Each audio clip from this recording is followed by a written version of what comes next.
Parlar de la meva vocació és parlar de descobrir Déu. Va haver un moment de la meva vida, un moment de crisi, en què vaig descobrir Déu en un moment inesperat, en l'autopista. Una mena de teofania que jo recordo sempre com si fos la bardissa ardent de Moisès.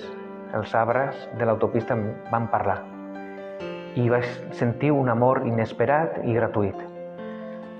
Això va empènyer després a fer una recerca d'espiritualitat, començant fins i tot amb el budisme.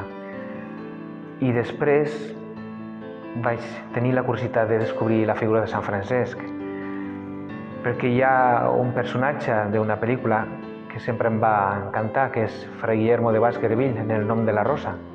Això va fer tenir la curiositat de saber qui eren aquests franciscans realment, si eren com els de la pel·lícula o no. Vaig tenir ja contacte amb ells i finalment vaig decidir entrar a ser frare.